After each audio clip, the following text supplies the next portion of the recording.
Let's turn to Russia's invasion of Ukraine now. New reports suggest that Russia is struggling to replenish its stocks of weapons because of its reliance on high-tech components made in the West.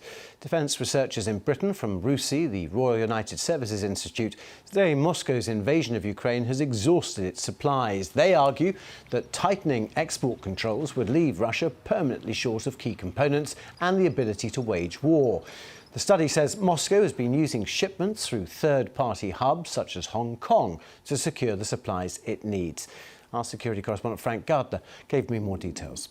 Right, I mean, this report is based on field research that they've done in Ukraine, that their researchers have been out there. They've examined 27 different modern military systems, things from cruise missiles to drones to electronic warfare to transmission and communication systems. And they've concluded that all of those 27 systems that form the backbone of Russia's ability to wage modern warfare in Ukraine are all dependent on critical components produced in Western countries, primarily in the US, but also in the UK, France, Germany, Netherlands, Switzerland, Taiwan, South Korea, and Japan.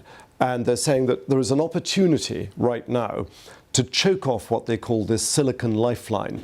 Because if you can do that, they're saying, you can permanently degrade Russia's ability to wage the kind of warfare it's been doing in Ukraine. So that has an impact beyond Ukraine's borders. That will be, if that were to happen, it would be an enormous relief to countries like Estonia, Moldova, Georgia, which fear that they could be next in line for any kind of aggressive moves by President Putin. It's interesting, isn't it? Because other battlefield reports have said that Russia is cannibalising, for example, dishwashers and washing machines for some of these key parts as well. But doesn't it suggest that if Western companies are still supplying this key silicon lifeline, as it's described, they could be targeted and punished, because this would be getting around sanctions, wouldn't it? There's a lot of reasons why this is happening. Part of it is that this stuff is going through what's called third country transshipment hubs, places like Hong Kong and Malaysia, where the end user certificate has either been forged, people haven't been truthful about it, some people have chosen to turn a blind eye.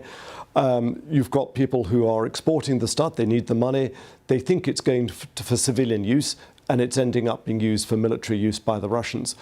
There is also a clandestine network, the USthe report says, of Russian intelligence agents who are racing to build new routes to keep their military supplied. Now, in some bits of kit, they've got years of stockpiles left.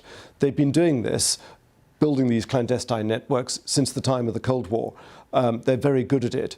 You've also got the problem of countries like, say, India, which imports 45% of its defense needs from Russia. Now, how interested is India going to be in choking off its supply of high-tech kit if it needs it for its own defence? So this requires international cooperation, which may not necessarily be forthcoming. And also when India didn't condemn the invasion in the first place at the UN. Well, it didn't, because, as I say, Russia is a major supplier of its own kit. So as far as India is concerned, what's going on in Ukraine is Europe's problem. Its problems are closer to home with Pakistan. Frank Gardner.